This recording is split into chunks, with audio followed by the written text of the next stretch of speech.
I just want to say how very worried we are about Sian.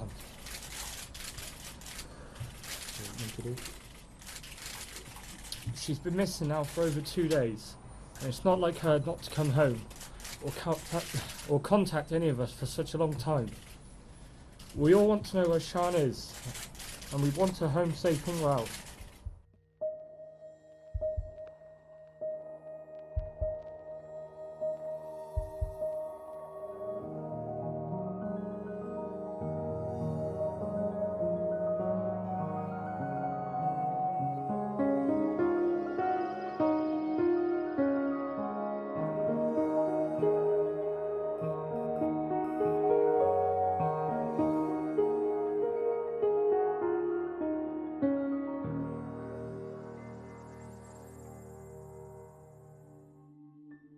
Sian Emma O'Callaghan was born on the 3rd of June 1988 in Swindon, Wiltshire. She was described as a bubbly, friendly and happy girl who adored her family and doted on her siblings. After leaving school at 16, she briefly attended her local college but quickly determined it wasn't the right path for her and went on to get a job as an office administrator, which she loved. 18th of March 2011, Sian heads into town for a night out with some girlfriends. It's the start of the weekend and end of the working week for Sian, and she's out to let her hair down and enjoy some drinks and dancing with friends. After some food and a few trips to local pubs, the last stop of the evening is the Suju nightclub in Wiltshire, just half a mile from the flat she shared with her partner of a couple of years, Kevin. Early morning, Sunday 19th of March, Sian's mother Elaine is on a hotel mini break with her partner when she receives a concerning phone call from her son Liam. Kevin has contacted him to see if he has heard from or seen Sian, as she hasn't come home. She's not answering her phone, and she's not been present on social media. Although concerned, Elaine remains calm and decides to give it more time. She leaves several voicemails throughout the morning, but receives no answer back from Sian. Just before 10 a.m, her partner Kevin raises the alarm with Wiltshire Police. He is frantic with worry and desperate for answers. This behaviour is totally out of character, and no one can make sense of it. She is officially reported as a missing person, and the investigation begins with Detective Superintendent Stephen Fulcher and his team in charge of the case. They begin with the people closest to her family, and Kevin. Kevin tells the police that he returned home from some drinks with friends at around midnight. He called Sian to check on her and she didn't pick up. Thinking nothing of it, he sent her a text message and then another at around 3:30 a.m. Phone records would corroborate this, and would also confirm that Sian's phone was no longer ringing at all. Some of the friends that she was at Suju nightclub with helped fill in the gaps. They said they had lost Sian at around 2:30 a.m, and after looking for her, left shortly after, assuming she had simply gone home. After confirming what Sian was wearing that night, the police headed to Suju to gather any camera footage they could. It doesn't take long for them to pick her up on the club's CCTV. Just before 3 a.m, they follow Sian as she is seen leaving the club and going down the street that would have been consistent with her route home. While the police were continuing to check the CCTV, missing persons flyers were being handed out and the general public was helping in the search for Sian. Media outlets began to run the story, hoping to generate more witnesses and publicity for the case. Her family and partner made an emotional public appeal for answers, witnesses and support. An anonymous donor offered a reward of £20,000 as the search intensifies. I want to say how very worried we are about Sian.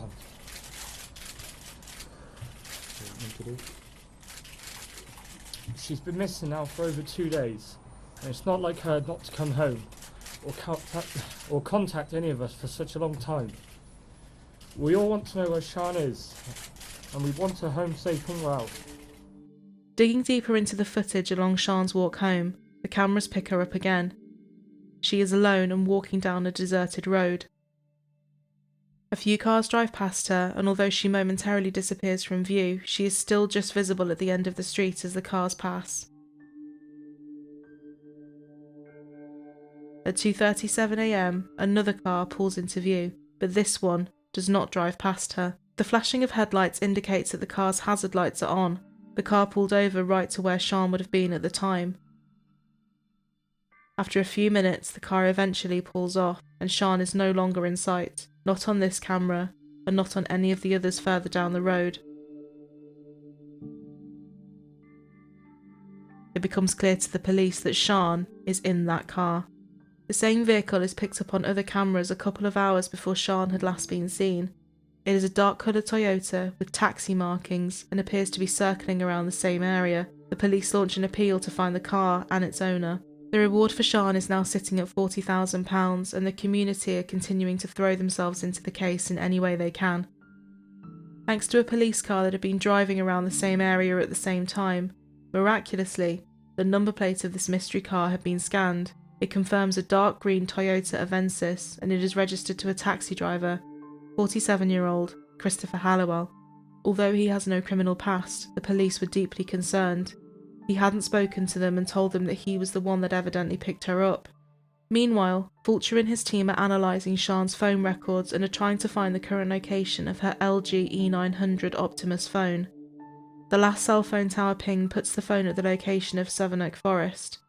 This is extremely concerning to the police, as it is close to 15 miles away from her last known location, yet the phone records put her there just 32 minutes after she left the club. There is no way she could have walked there, and there is no logical reason that Sian would have been there at 3:30 AM. It is around this point that Fulcher requests the public to take a step back with their self-led searches, as the case is progressing very quickly, and he believes they are close to finding Sian. One of the police's final moves is to head to Halliwell's taxi firm to check the GPS data that is stored for all vehicles. This tracks where the taxis were and at what time, and this evidence would prove vital. On March 19th, Halliwell switched off his GPS at around 2:30 after clocking off for the night, yet CCTV proves he remained in town, circling the streets, and just 2 days later, his GPS tracker shows him driving to where Sian lives.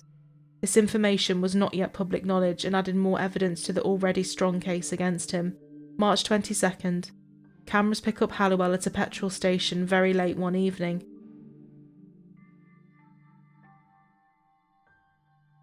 Upon paying for his petrol and sweets, his demeanour quickly changes and he's visibly on edge.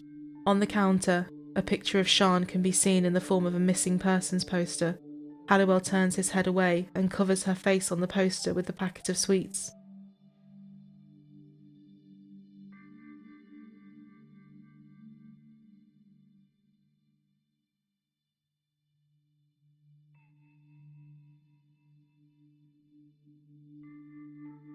He then rushes out of the station and drives away.